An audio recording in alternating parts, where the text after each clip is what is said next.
The Fox City Score chapter and WHBY are pleased to bring you Biztalk, a chance for you to hear from entrepreneurs and professionals as they share their experiences from starting to sustaining growth. Learn the skills needed for your business to be successful. If you missed anything, you can catch the Biztalk podcast at biztalkwithscore.com. And now from the Myron Construction Studio, it's Biztalk on WHBY.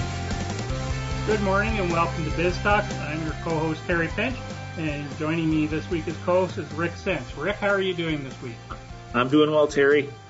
What a beautiful winter we're having all of a sudden, huh?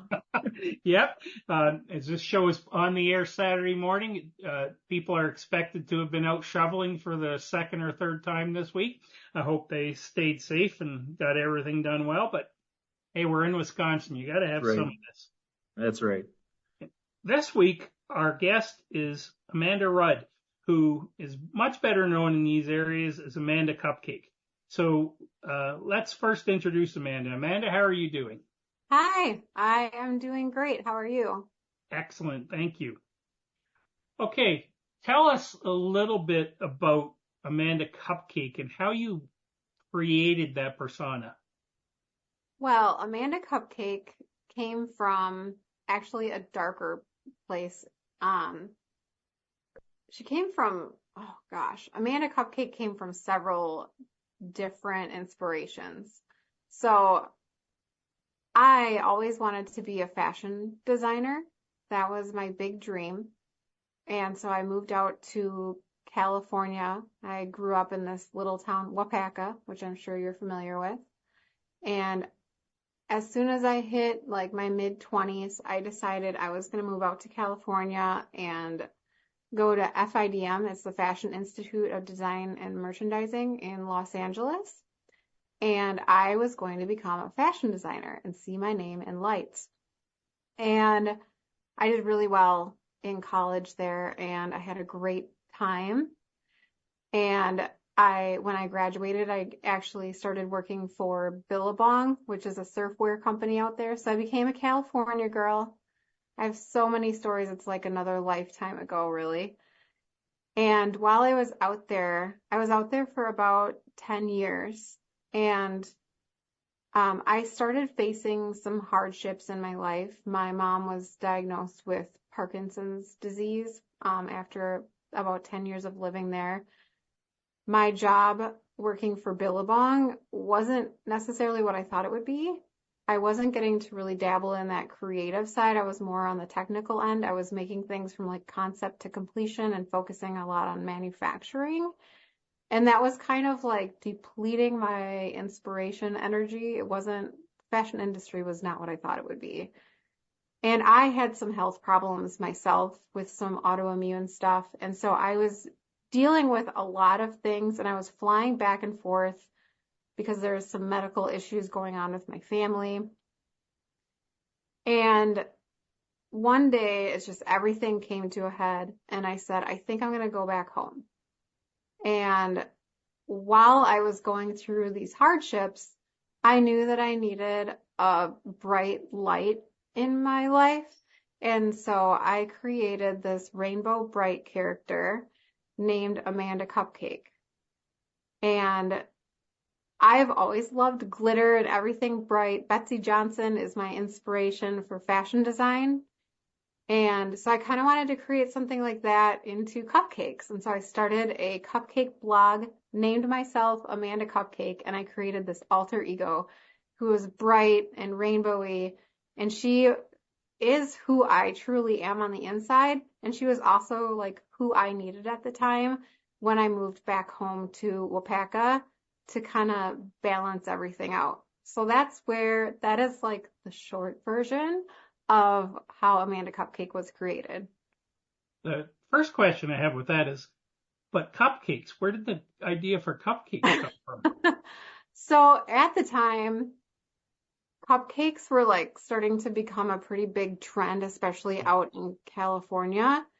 And what I loved about cupcakes is you didn't have to be super technical in a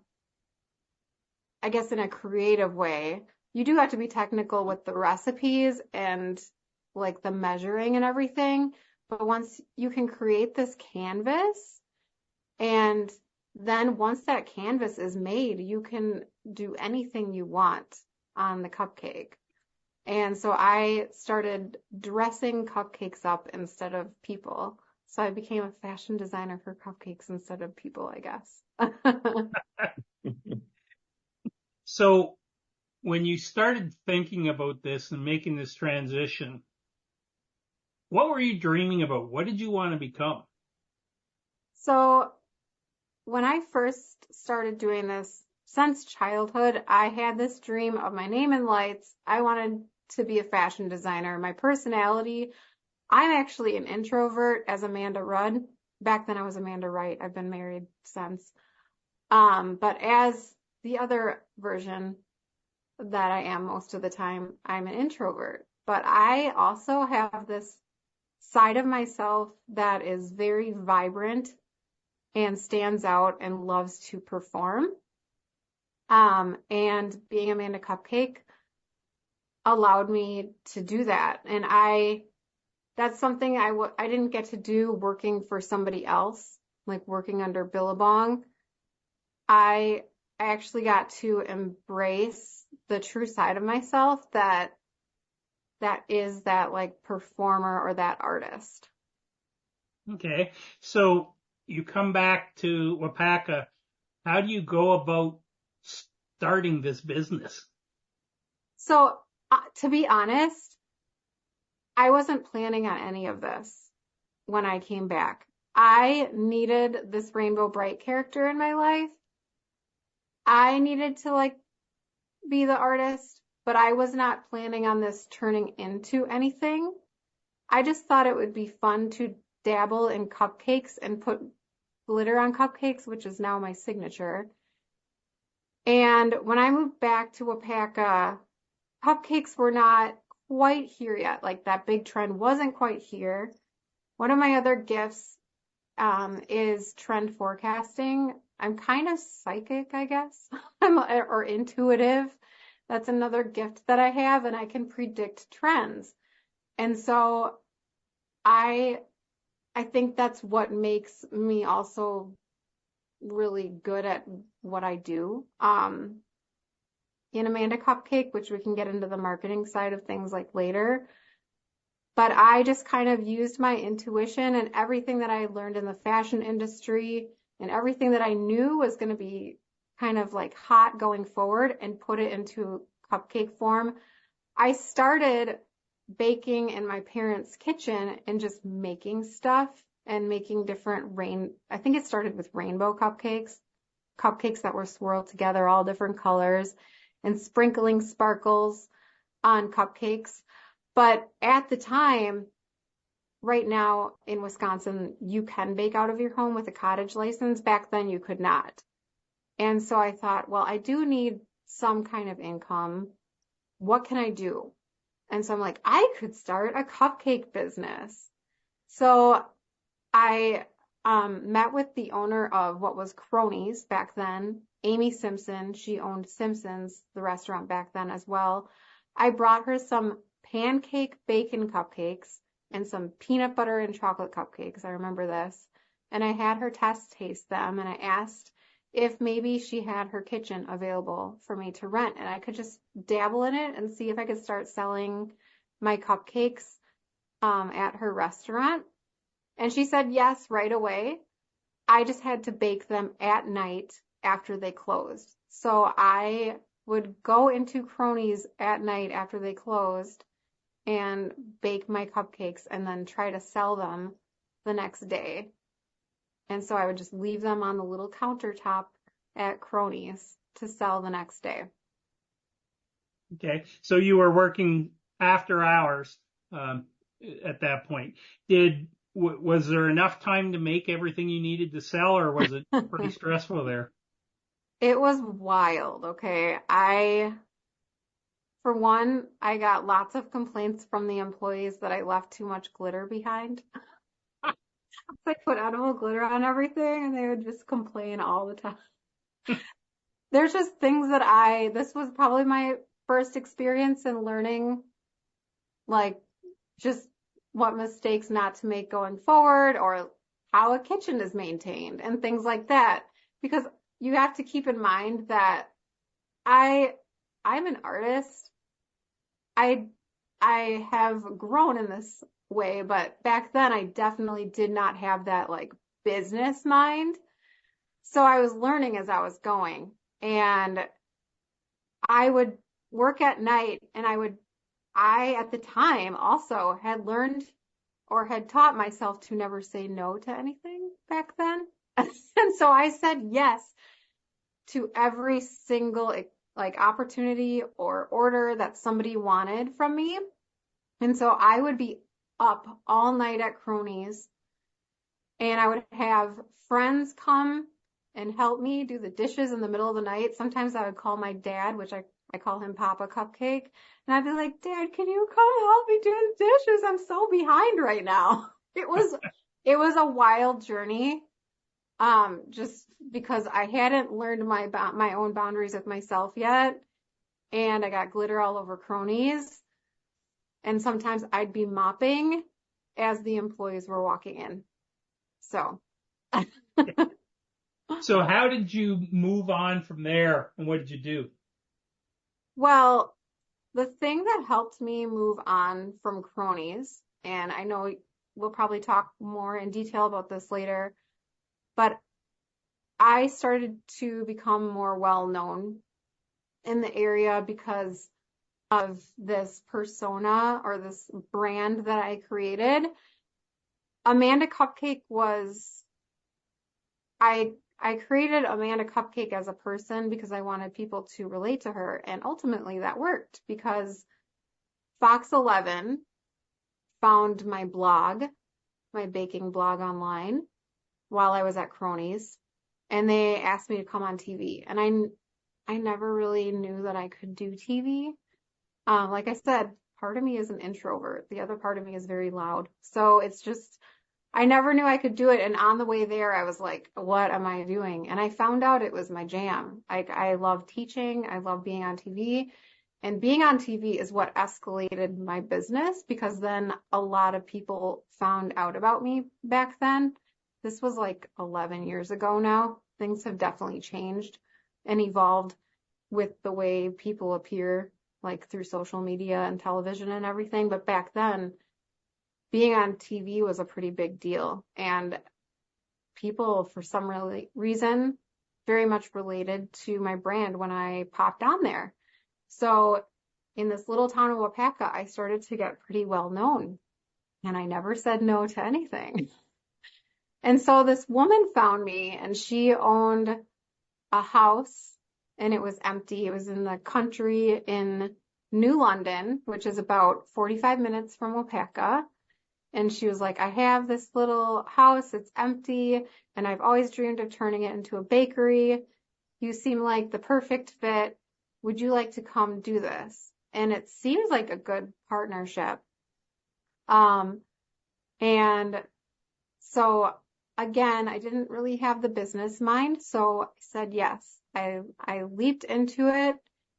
I took a risk, and I opened this bakery I named it the Cupcake Mansion, and we painted glitter walls in it. So if I did leave glitter behind, it didn't even matter. It just all blended in. And so some of my inspirations in the Cupcake Mansion were like the experiences that you experience with like Disney, or even like what Starbucks brings to the table, things like that, so that you feel like you are, when you're buying a cupcake, you're also just buying an experience. So that was my next step. This was about 1.5 years in of being Amanda Cupcake. Okay. We're at the right time for a break. We'll come back and talk a little bit more about the retail store, and then get into your additions for Shark Tank. You're listening to Biztalk and WHBY, and we'll be right back after this break.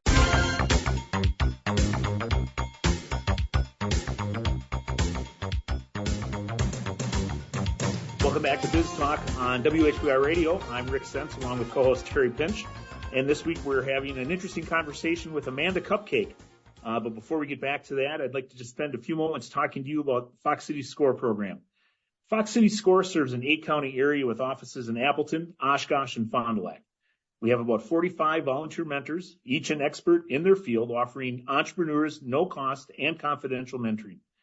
Those areas of expertise include IT, social media, marketing, cash flow, accounting, strategic planning, workflow, human resources, retail best practices, and many, many others. In order to register for a no-cost confidential mentoring session or to learn more about the Fox City SCORE chapter, please visit our website at score.org/Fox Cities. You can learn more about how the SCORE chapter can assist you with starting and or growing your business, and you can complete an application for a mentoring session. Simply complete the online form and submit it to SCORE. Within a few days, a SCORE mentor will be contacting you to set up a meeting. Remember, SCORE is no cost and offers experts who can offer you assistance in many different areas. To get started, visit our website at score.org/Fox Cities. To support small business people, Fox City SCORE is always looking for new mentors. If you have experience that you would like to share with others, we'd love to talk to you. We welcome volunteers with experience in all aspects of business.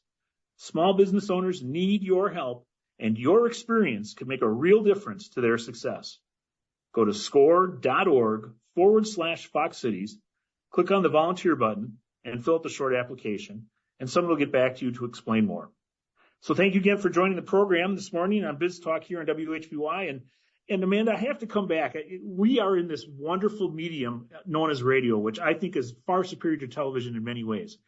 But one of the things I want to just say to the listeners this morning is, for those of you that have not had the opportunity to see Amanda on television in the past, Amanda lives up to her name.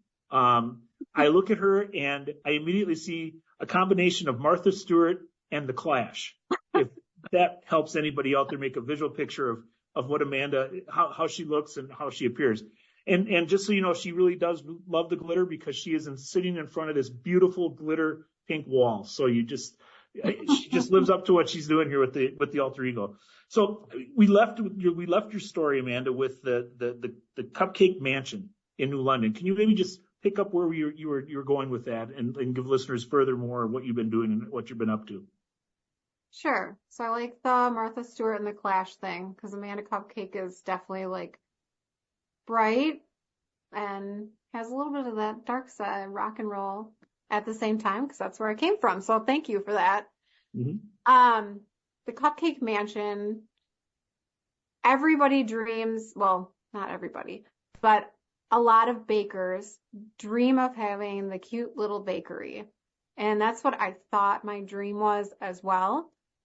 And so moving into the Cupcake Mansion, I thought that was it for me. I was like, this is it. I have achieved my dream. I have my own little bakery. And what I didn't realize is that the Cupcake Mansion, is a place where I created all this nostalgia. People still come to me because this was like 10 years ago. People still come to me now. And the kids that came are like grown up now. They're in their 20s and they still remember it. And that is what I was trying to create for people. But behind the scenes, I made so many mistakes there. And the Cupcake Mansion was the place for me to make mistakes and to utterly fail so that I could pick myself up again and figure out what it is that I really wanted. But if you want to picture what the Cupcake Mansion was to other people, on the outside is it had a glitter wall and unicorns. I was kind of always ahead of the curve on trends. And even 10 years ago, I was making unicorn cupcakes there. And we had parties with unicorns as the guest, meaning that I had connections with somebody who had a pet as a horse and they would dress it up as a unicorn. And people would come and we'd have these cupcake parties with unicorns and we would throw sprinkles as wishes. And then of course people would also come to buy all these insane flavors of cupcakes that I would make. But in the background, I was trying to figure out how to manage employees, how to get them to recreate these little pieces of art that I was great at making, but I had to somehow teach them how to make them consistently. And I would, again, stay up all night working because I was also, in addition to having a retail store, catering weddings, doing parties outside of Amanda Cupcake, and trying to figure out how to maintain enough profit to pay the bills and maintain this. And a lot of the times when people would come to the Cupcake Mansion, I would have other people in my family help me, like my mom would be there, and people would get to see those people behind the counter, but they wouldn't get to see me because I was always working behind the scenes. And that got frustrating to me because that's not what Amanda Cupcake was about. And I essentially was starting to become like a cupcake factory, like a walking cupcake factory. That's what happens when you take an artist and you turn them into like kind of like a manufacturing or a manufactured business. And you can't just do it all yourself. And you have to find that community that can help you, but that can be very challenging, especially if you're learning as you go. So that's what the Cupcake Mansion was for me. And I also learned that the woman that I worked with wasn't the correct partner, which you have to be super careful who you choose to be your business partner. And ultimately, my business did fail. And when it failed, I think it failed 2 years in. And people are always like, you shouldn't say that you failed. You did amazing things. And I'm like, I'm okay with saying that I failed though, because then I learned what I wanted out of that through that failure and if I ever wanted to open a bakery, I would now know exactly what to do and what not to do. And so when I did fail that aspect of my business, I moved out and I rented a commercial space in a church, actually, and I started selling my product at Woodman's. And that is the next step that I thought that I wanted to take, was to sell my cupcakes at a retailer. Okay. We're at a good spot for another break. We'll come back, wrap up the history of Amanda, and then focus heavily on brand building and all the different great things she has done to build that brand. You're listening to Biz Talk with Score and WHBI, and we'll be right back. Welcome back to Biz Talk. This week we're talking to Amanda Rudd, much better known in the area as Amanda Cupcake. But before we get back to Amanda, I want to give you a quick education update. If you go to the SCORE website, so it's score.org/Fox Cities, you'll see in the upper right there's a tab called Workshops and Events. If you go into that tab, it'll list a lot of different webinars and events that are coming up both locally and nationally in the next few months, and it's a great resource. I just wanted to mention a couple of webinars that are coming up in case you're interested. The first one is the basics of money management for small business, and that's on January 16th.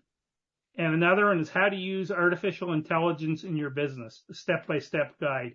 So if you're wondering how that applies or if it applies to your small business, that's an opportunity to learn about that, and that's on January 30th. Again, that's at score.org/Fox Cities. Go into the Workshops and Events tab in the upcoming events, and you can register. Both of those webinars are free, and there's literally hundreds of other either live events or recorded webinars out there for you to go and learn on different topics. So with that, we're going to turn back to Amanda. And Amanda, let's pick up where we left off at the break. Tell us a little bit more about your activity in starting to using a commercial kitchen in a church and selling to retailers. So after I left the Cupcake Mansion, I just found what I could that would work so that I could maintain my food license. So I found, I was back in Wapaka again, and I found a church there that worked with me, and I just started baking out of their kitchen for a while. And I decided to meet with Woodman's, who quickly agreed to partner with me. so that I could sell my cupcakes at their store. They actually support a lot of local businesses, and it just so happened they had a spot available in their freezer. And so I just jumped into it. I was like, you know what? Maybe this is my next path. Since I can't have my bakery, I can try to sell at a retailer. And that was a huge hit with my followers. People came to Woodman's just to find my product. I still hear about it again to this day. People are like, I really miss your product at Woodman's, because I didn't continue Woodman's forever. I'll get into that later. But I think that selling my product at Woodman's allowed me to figure out how to create a cupcake that could maintain a shelf life in the freezer, how to package that, and how to work with a warehouse. You want to talk about becoming a human cupcake factory? Woodman's turned me into becoming a human cupcake factory. And I was doing it all myself. I was the creator, and then I was the baker, I was the designer, and then I started packaging all my cupcakes and labeling them with ingredients, delivering them to Woodman's and doing the inventory and updating the inventory and doing all the sampling. It was a lot. And so Woodman's loved how popular my product was, and so they said, we would love you to be in all of our stores. And I knew I could not do that on my own. So I was looking for an investor at this point so that I could get my own kitchen, my own manufacturing kitchen, because it costs a lot of money to build your own kitchen with everything that is needed for something like that. And I was like, I've always wanted a partner. I've been doing this alone for so long, and I haven't found my right partner. And I'm not doing this on any capital. And so I looked into getting an investor. I just randomly applied for Shark Tank, and they did contact me, and they asked me to fill out like this 50-page application because they were interested in me. They asked me to send them samples of my cupcakes in the mail. That is not something that I ever really do. I am sure that is part of why I did not end up getting chosen, because they wanted everything in 6 days. And I did not understand anything on the application. I was filling it out actually while my future husband's dad was in the hospital, on his deathbed. So that wasn't a great combo either. I did get the application done, but I probably did not fill everything out correctly. And I tried to send them samples, but I have no clue how they turned out, because they wanted it so quick. And I never heard from them again after that. But I also met with, I'm not going to say their name or anything, but with a lawyer that I thought could do it for me. I was like, well, maybe if I can't do Shark Tank, that's that big of scale, maybe I can work with like a local bakery that's like bigger than me and has the facilities, and we can create this big sale with all the locations at Woodman's. And so I met with a local bakery and asked them if they could help me and partner with me, and it didn't work out. And at that point, I had been working 20-hour days and doing it all. And as much as I wanted this Amanda Cupcake to become this household name and this franchise and everything, it just wasn't happening. And I was going to wear myself out. So I decided to take a little bit of a breather at that point. And I withdrew my product, and I was like, I just need to think about what I want to do next. Okay. And is that when you got back in, that you got into the idea of pop-up shops? So actually, I took a break for a while. I got married and I had a baby.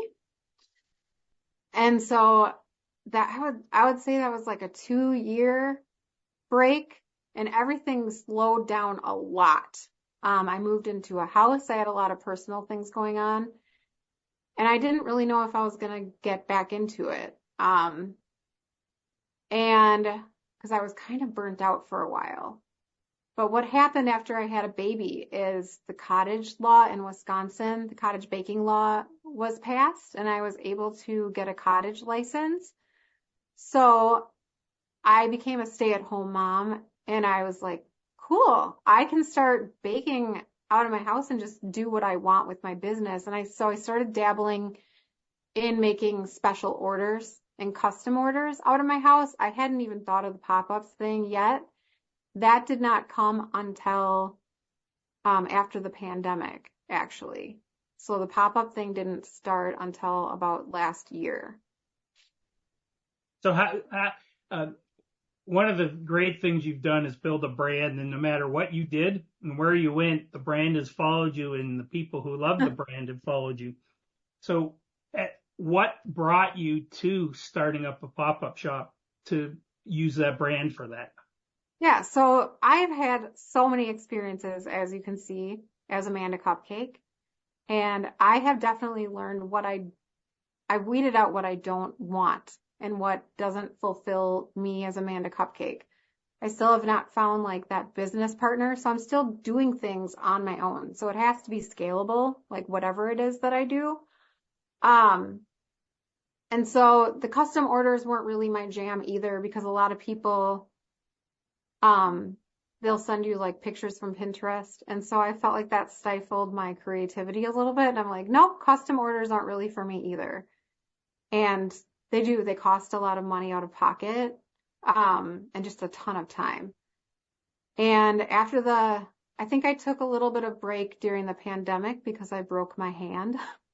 I go through all these like different little trials as Amanda Cupcake, and I broke my cupcake hand.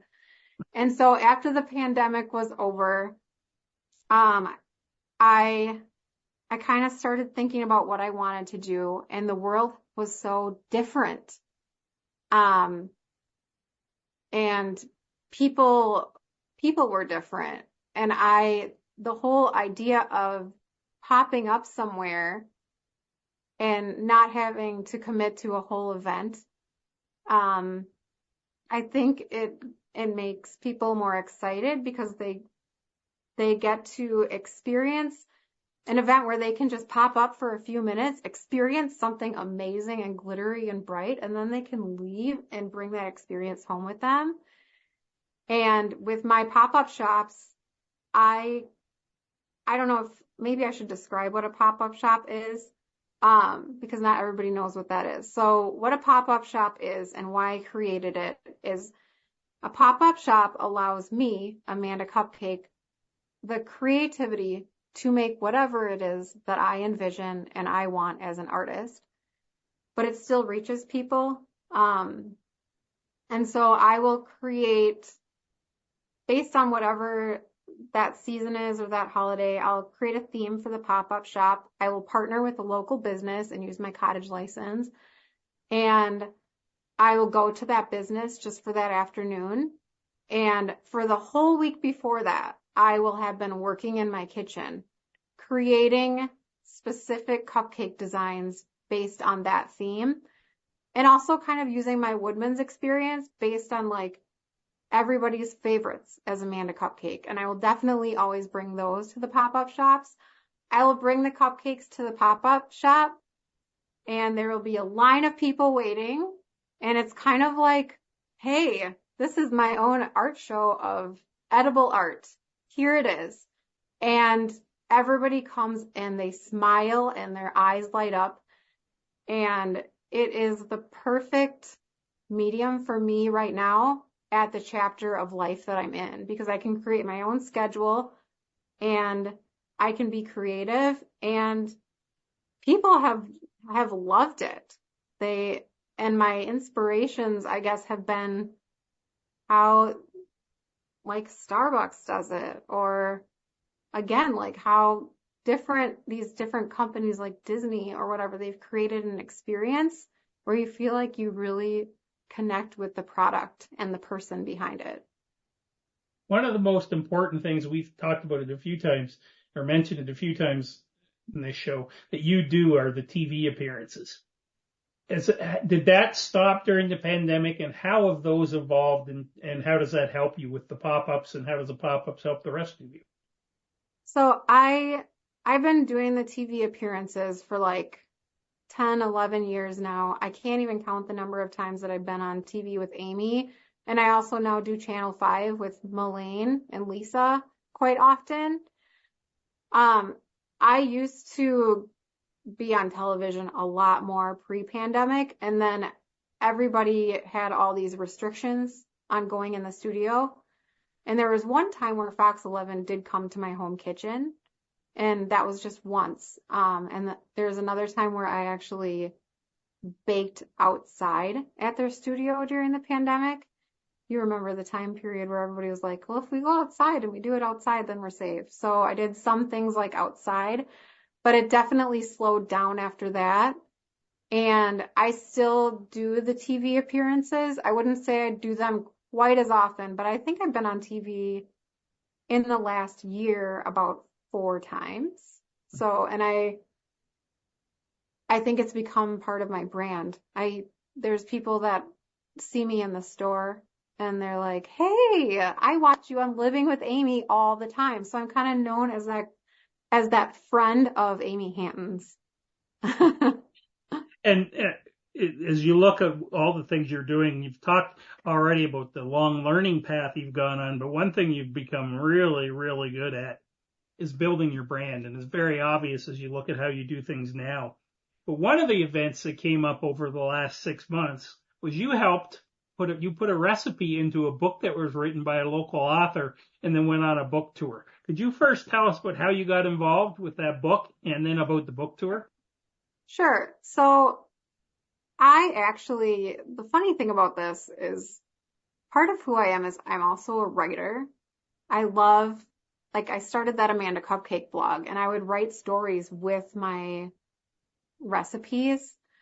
And I always wanted to write like a recipe book.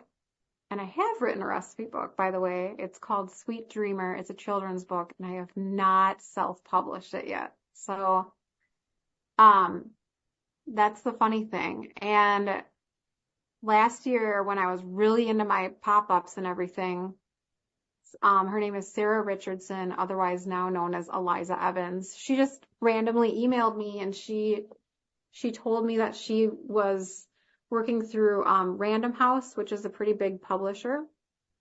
And she was writing a rom-com called The Christmas Cafe, and she really wanted a local baker to write a recipe for her book. And in combo with that, she wanted to do something really unique, and she wanted to go on a book tour with whatever baker wrote the recipe, and we could maybe pair the recipes somehow with that book tour. And I'm like, you picked the perfect person. And the thing about my journey is I've connected with a lot of people. I've worked with Make-A-Wish Foundation, and I've worked with a lot of people. And it just so happened that earlier that year, I was at the Gourmet Wishes Make-A-Wish Gala, and I had met with Nia from Whisk and Arrow, and she's really well known in the area. I met her at that event, and we really bonded. Well, that author hadn't heard of me. She had heard of Nia first, and she asked Nia if she would write the recipe. Nia from Whisk and Arrow said, no, it's just not the right time in my life, but the perfect person for this is Amanda Cupcake. And so making that connection is what connected me with this author. And I said, yes, because I truly am the perfect fit for something like that because of my pop-ups and my background and everything. So I said yes. And she asked me to create this, this epic cupcake recipe, and it was based on a cafe. So I made a giant mug cake, and it was like a peppermint mocha mug cake with a big candy cane handle. And so we ended up going on, we called it a book cake tour. We combined cupcakes and books, and we went to 7 different locations this fall and into the early December. And I sold my cupcakes, and all the cupcakes I designed were inspired by mugs. So they all looked like different drinks and beverages. So I would have all my cupcakes there, inspired by the recipe in the book, and then she would be there signing the book. And at some of the events, we would share like our story of how we met, just depending on the location. And for listeners too, when you do these pop-ups, this isn't just 20 or 30 cupcakes out on the table. You've got hundreds literally, correct? Yeah, I will bring, to most of my pop-ups, I bring close to 300, and I usually sell out.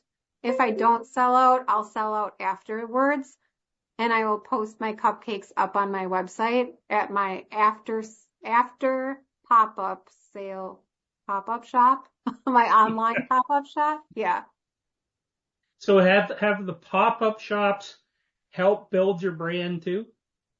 I think so. I think people really they have missed people tell me all the time they miss the Cupcake Mansion. They miss my cupcakes at Woodman's.